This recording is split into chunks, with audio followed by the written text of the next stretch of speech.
Wali Kota Sukabumi Ahmad Fahmi mengatakan dengan kepengurusan BPC HIPMI yang baru diharapkan ini mampu mengcover perekonomian Kota Sukabumi. Selain itu juga orang nomor 1 di Kota Sukabumi ini mengakui kontribusi dan peran serta pengusaha muda di Kota Sukabumi sangat membantu dalam memulihkan perekonomian nasional terutama di masa pandemi COVID-19. Karena itu menurut Wali Kota Fahmi situasi saat ini berbeda terkait peran serta para pengusaha muda milenial yang mampu dinamis di lapangan, ini bisa diharapkan dapat berpartisipasi dalam pembangunan perekonomian di Kota Sukabumi. Kegiatan Muscap BPC HIPMI Kota Sukabumi karena kepengurusan yang lama sudah habis masa jabatannya sudah 3 tahun, maka akan ada proses regenerasi. Saat ini berbeda dengan tahun-tahun sebelumnya.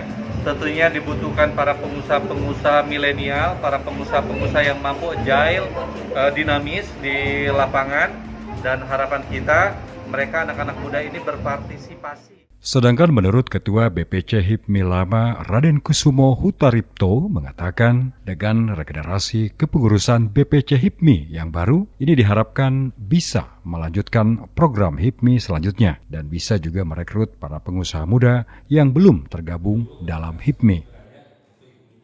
Insya Allah ini BPC Kota Sukabumi ke depan di bawah kepemimpinan Ketua berikutnya belum disebut lagi belum ingkrah akan lebih lagi dari saya dan lebih banyak pengusaha muda Kota Sukabumi bergabung.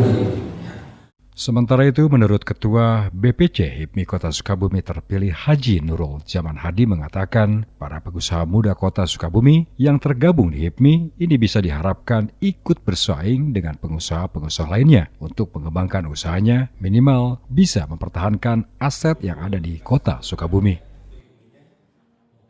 Kemungkinan saya bisa jauh lebih baik dari yang sebelumnya dan saya juga berharap nanti yang akan datang akan lebih baik juga, terus regenerasi sehingga nanti bermunculan teman-teman muda yang berpotensi dan dia bisa settle, bisa bersaing dengan pengusaha-pengusaha luar, minimal dia bisa mempertahankan asetnya di Kota Sukabumi. Dari Kota Sukabumi, Muhammad Ujang Heriawan melaporkan untuk Dinamika.